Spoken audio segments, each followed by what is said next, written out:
voces que forman parte de la noticia.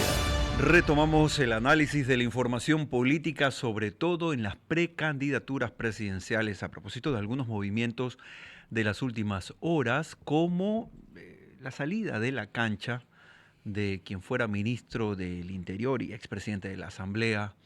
Nos referimos a José Serrano por Centro Democrático. Pero hoy hemos invitado a Gustavo Ich.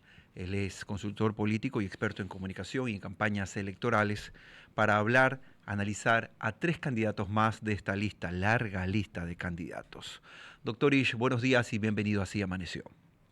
Buenos días, muchísimas gracias por la invitación. Un saludo muy cordial para su audiencia.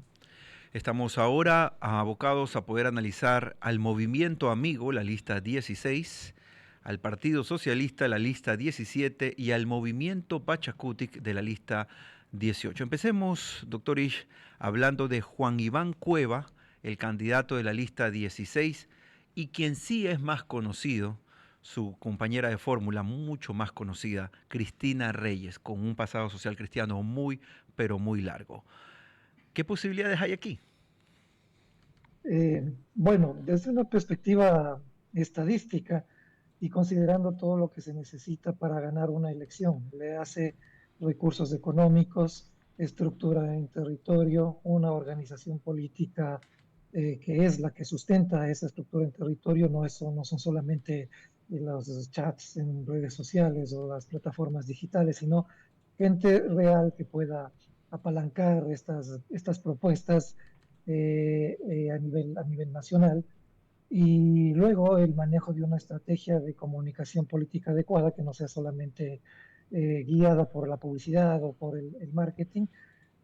Podríamos decir que la tienen muy difícil, ¿no? Que es parte de uno de estos movimientos, que entre 7 o 10 movimientos que están en la papeleta electoral y que lo que van a hacer es restar votos a otras candidaturas, y su estrategia fundamental va a girar alrededor de conseguir alguna curul legislativa en el entendido de que desde el poder legislativo siempre hay un contrapeso frente al poder ejecutivo, y que desde esa perspectiva a la asamblea le corresponde fiscalizar y generar proyectos, apoyar o negar proyectos que vengan desde el ejecutivo. Ese proceso en términos ideales es bueno para la democracia, pero en términos reales en este país ha fragmentado muchísimo la posibilidad de que hayan políticas que atiendan a los intereses de todos los ecuatorianos, no solamente a ciertos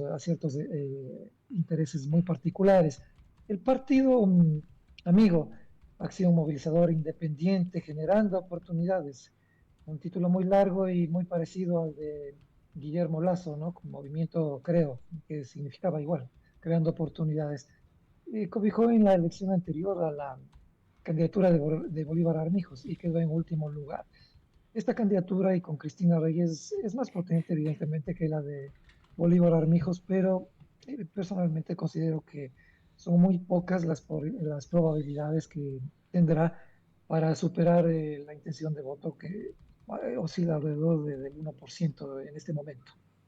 Y sobre la línea del Partido Socialista, doctor Ish, tenemos a Pedro Granja, que al menos a través de redes sociales ha generado determinadas polémicas y actuaciones también con sus declaraciones, incluso, y sus ataques, o por decirlo de alguna manera, comentarios, para no tratar de adjetivizar de alguna forma, hacia incluso el expresidente Rafael Correa.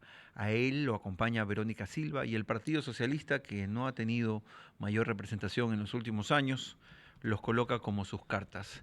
¿Es básicamente para sobrevivir lo que hace el Partido Socialista? Sin ninguna duda.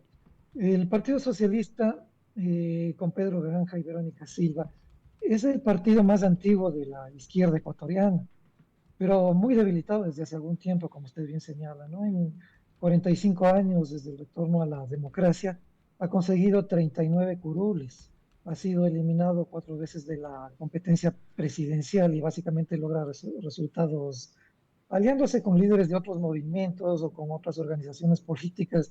Si vemos la historia del Partido Socialista, ha estado aliado con el velasquismo, estaba aliado con los liberales, bueno, con quién no ha estado aliado. y últimamente, o en la historia reciente, con la Revolución Ciudadana, cuando Rafael Correa lideraba esa agrupación, hasta llegar incluso a unirse por la razón que usted menciona, ¿no? La necesidad de supervivencia, con un personaje como Pedro Freire, que fue candidato presidencial, admirador del ultraderechista partido Vox de España, que luego fue candidato a la alcaldía de Quito, apoyado justamente por el Partido Socialista, y ahora está con Jan Topic. Pedro Granja, según dicen los mismos voceros del Partido Socialista, todos sabemos, es un abogado penalista guayaquileño, muy polémico, maneja bien las redes sociales, y según el partido, apoyaron esa candidatura porque es un criminólogo y experto antimafias. Según el Partido Socialista, la doctora Verónica Silva es doctora en ciencias políticas y era entrevistador en un sitio web.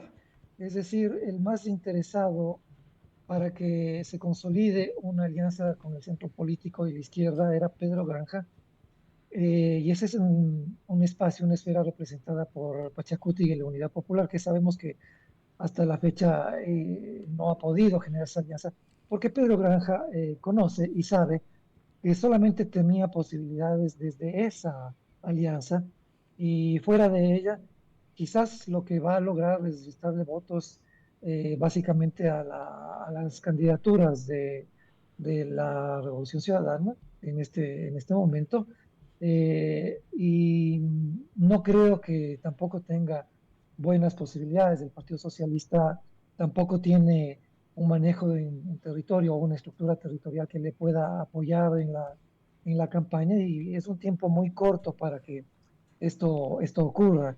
De manera que veo que desde varias perspectivas, más allá de la incidencia que él pueda tener con ciertos mensajes de redes sociales, recordemos que él apoyaba a Rafael Correa antes, publicó incluso creo que un libro, y estuvo en foros nacionales e internacionales manifestando que el caso Sobornos por el cual fue condenado Rafael Correa era, era un proceso muy reñido con las leyes, con las normas, con la ética, y en ese sentido indirectamente estaba apoyando a Rafael Correa. Ahora son enemigos y claro, esto tampoco le va a beneficiar a la Revolución Ciudadana, porque muchos de los votos que podía haber tenido, o un porcentaje de los votos que puede aspirar a tener, estaban también girando alrededor de Pedro Granja, más que del Partido Socialista como organización, porque es muy débil como organización.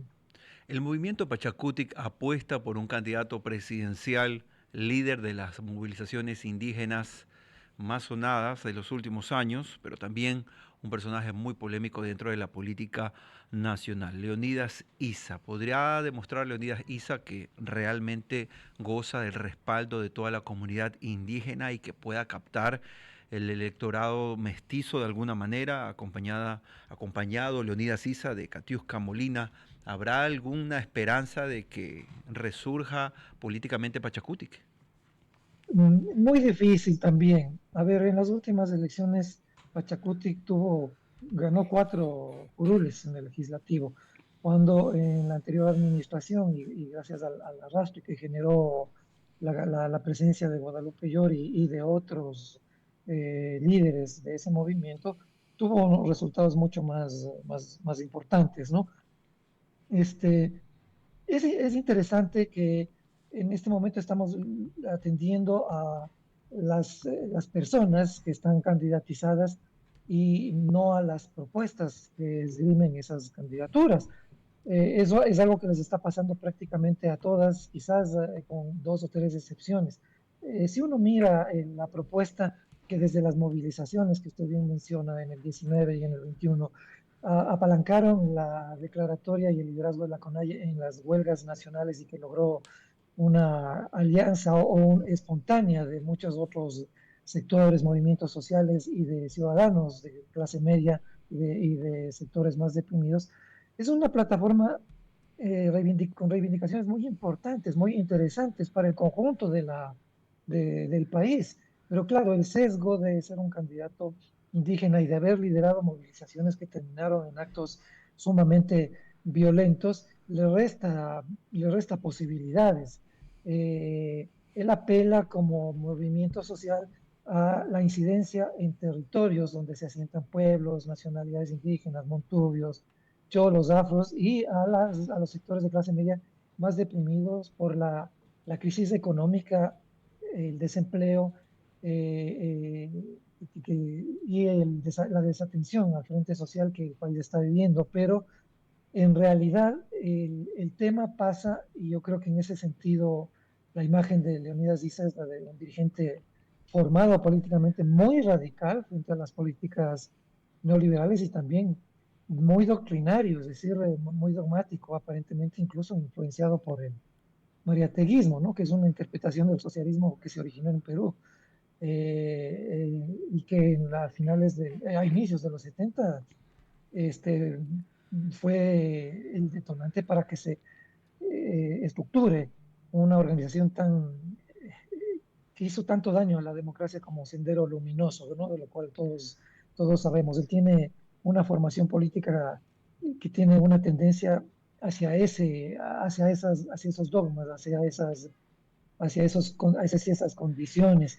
Y eso le va a generar una disminución muy importante, creería yo, en intención de voto, más allá de que, insisto, esas reivindicaciones que planteaba en sus 12 propuestas en las dos huelgas, o 15 propuestas en las dos huelgas nacionales, y que Doctor, se mantuvo, todavía no han sido respondidas. Sí, doctor sí. Ish, Priscila Jacome le saluda. ¿Cómo Hablamos está, Priscila? justamente del personaje de Isa, pero al mismo tiempo ya sabemos ciertos sondeos y no le sorprende a usted que a pesar de todo lo dicho, él esté en el cuarto puesto, aun cuando hay otros personajes que podríamos suponer que podrían estar más adelante en la contienda.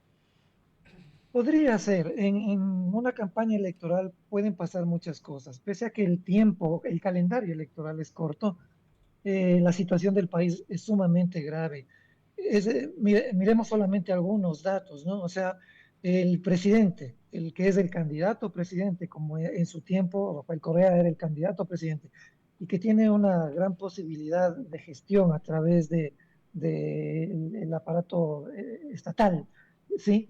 Y de los recursos que maneja, incluso recursos económicos muy fuertes, no solamente recursos de comunicación, tiene en promedio un aprecio positivo de su gestión que oscila entre el 40, 45, después de lo de Durán llegó al 50%, luego nuevamente bajó, pero el 32,9% no quiere que se reelija. Es decir, ¿por qué razón?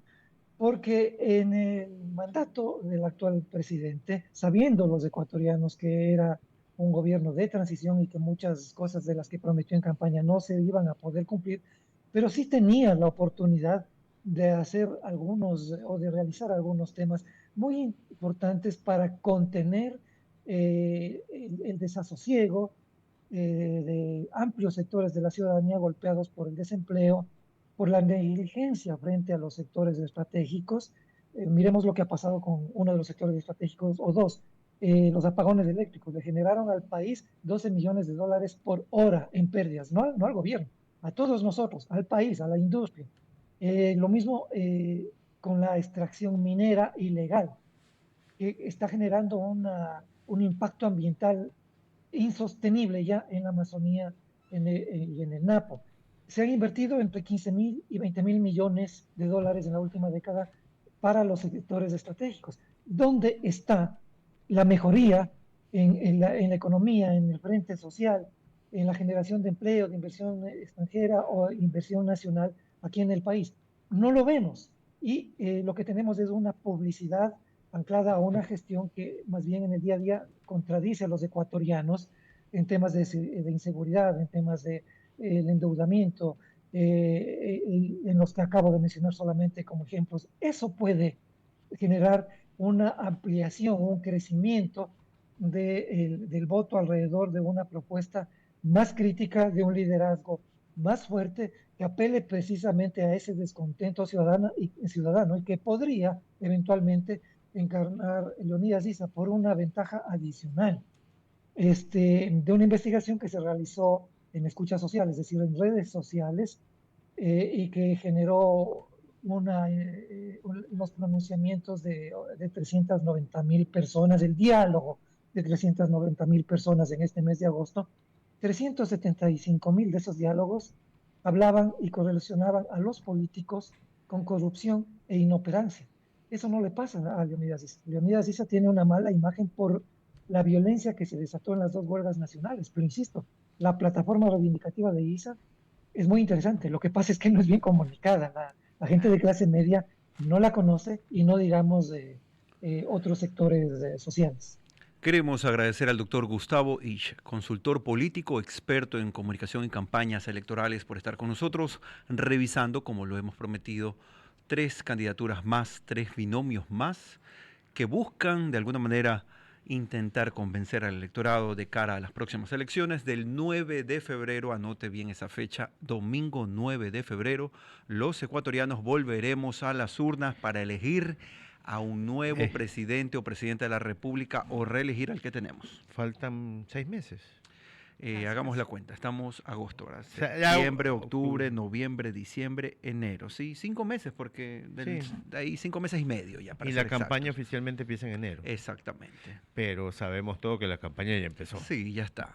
Así que la promoción ya como está dicen lista. en Argentina, ya fue. Así mismo. Así que veremos qué ocurre en los próximos días, semanas y meses donde la política va a estar sobre nosotros.